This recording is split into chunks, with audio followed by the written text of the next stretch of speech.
welcome to Josie's Joyful Journey, where I show food preservation in a small kitchen. I am out of granola. Thing is, I have granola every single morning on my yogurt. Every morning, I am a creature of habit when it comes to breakfast. I have Greek yogurt with a little bit of honey, hemp seeds, some frozen fruit, and granola.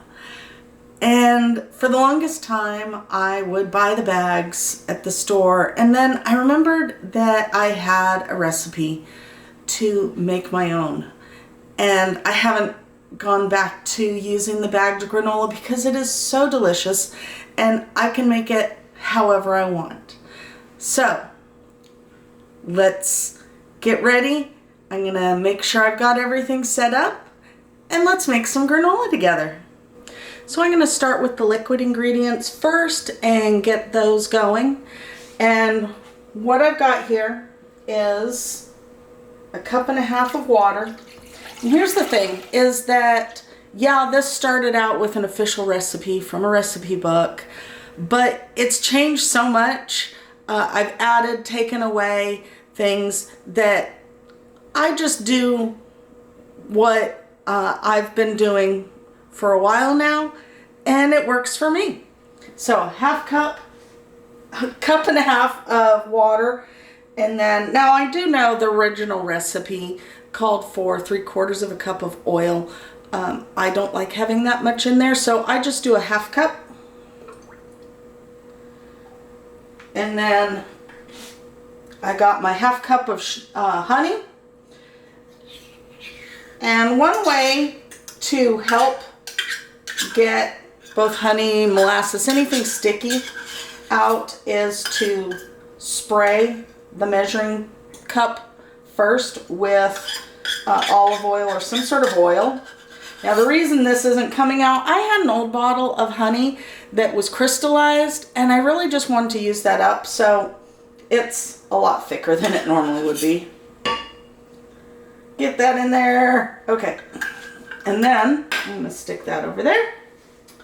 Speaking of molasses, this is very full. Half a cup of molasses as well.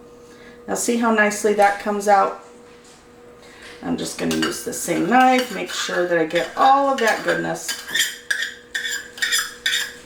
Molasses is one of those ingredients that kind of gives a depth of flavor along with the sweetness. You know, it's not overly sweet. It's just, like I said, a nice depth of flavor. And then a cup and a half of brown sugar that's been packed.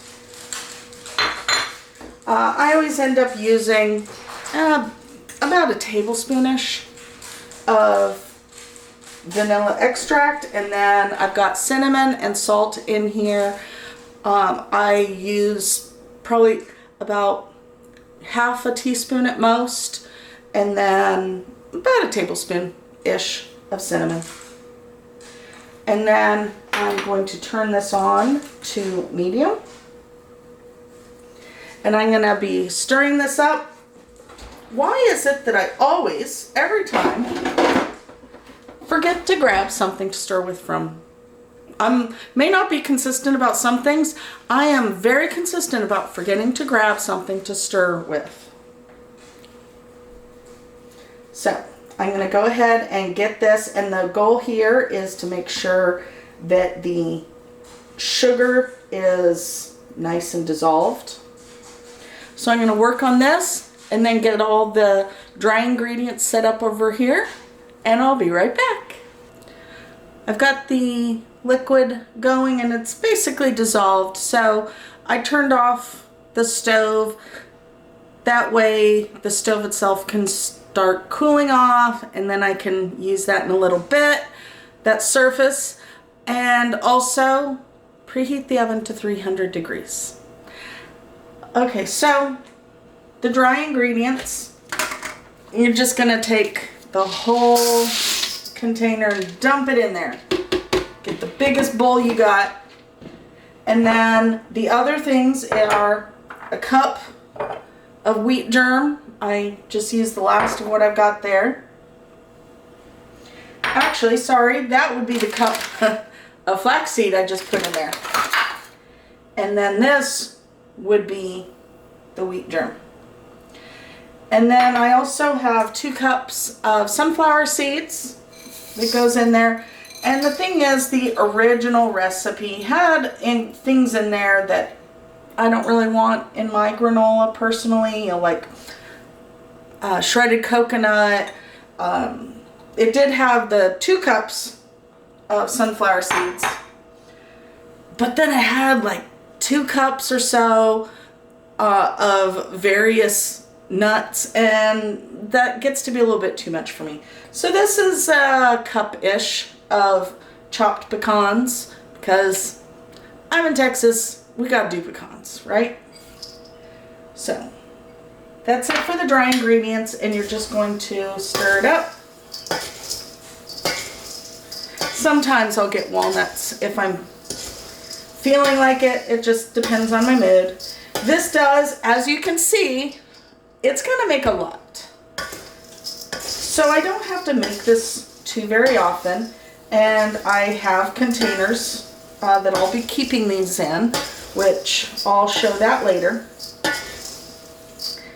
And then I'm going to take these liquid ingredients and just mix it all in there. There we go. So we're going to stir this up really well, and we want to make sure that the liquid gets completely incorporated. We want everything to have at least a touch of moisture. I am feeling my glasses sliding down my face, so that's always fun. Alright, and actually you can pretty much see that it's really well incorporated. But I'm going to keep going off camera just to make sure, and then in the meantime I'm going to make sure that the stove area where I need to put this on the baking sheets, make sure that's cooled off enough for me to use that as a work surface, and then I will be right back. I've got my baking sheets all set up over here, and the thing with doing anything in a small kitchen is you sometimes have to get creative with the spaces that you use, and since these are going to the oven, this makes the best workspace. And you know, I'm not a fan of the glass tops personally, but this does make for a convenient spot to work with. So what we're going to do is, let's just start out dumping this in there. And you want it to be as thin a layer as possible. This is a thicker baking sheet here, and so I naturally will end up putting more in this one, because between the 2 of these it barely fits. But I've gotten it figured out. Once I get a little bit out of this bowl, I'm able to pick it up and actually control the flow. But to start out with, there's just too much in there, and I would end up with a ginormous mess, and I don't want that. And I'm still going to end up with somewhat of a mess with some granola bits flying around. Okay, I think I'm here. I think I'm to the point now where I can kind of start pouring this in a little bit. And actually I'm going to divvy this up a little more, put some over on this baking sheet,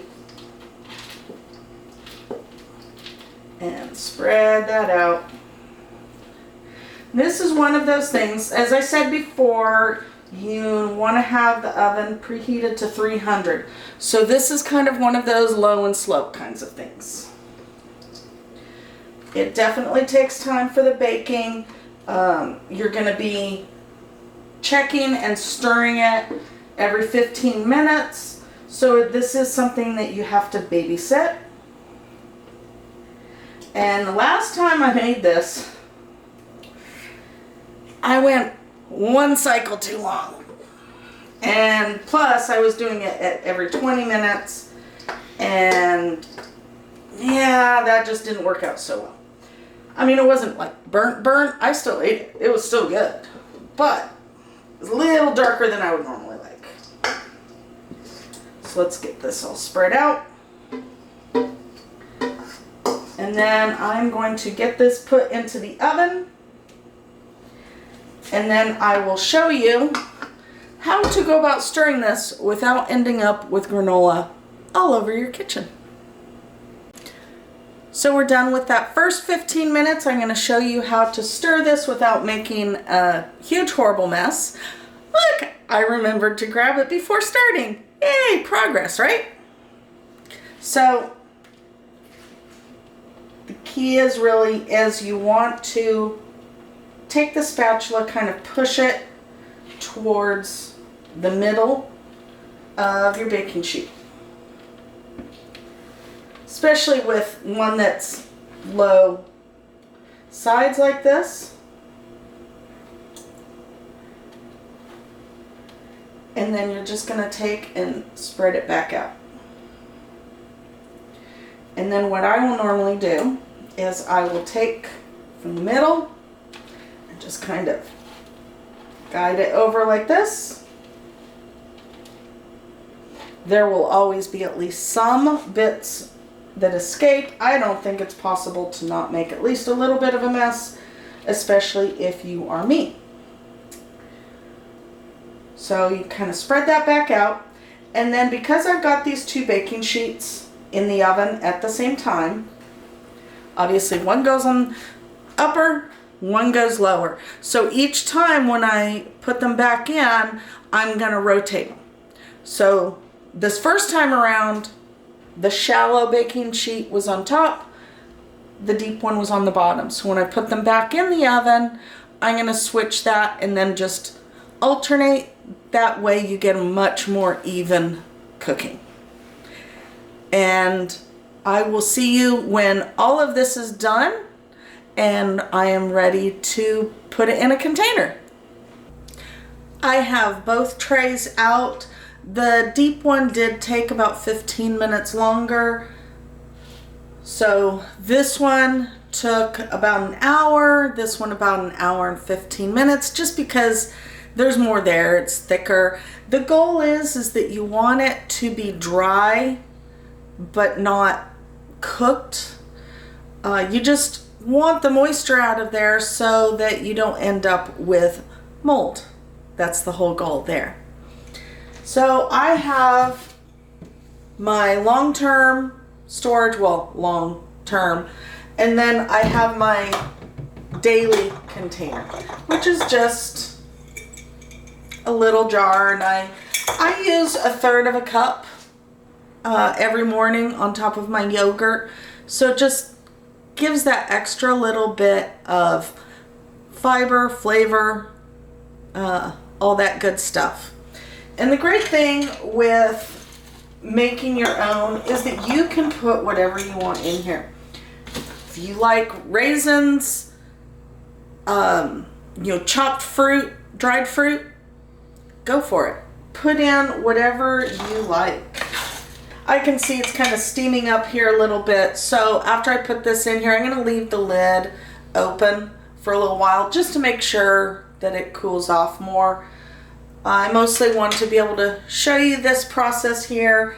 The rest is going to go in here.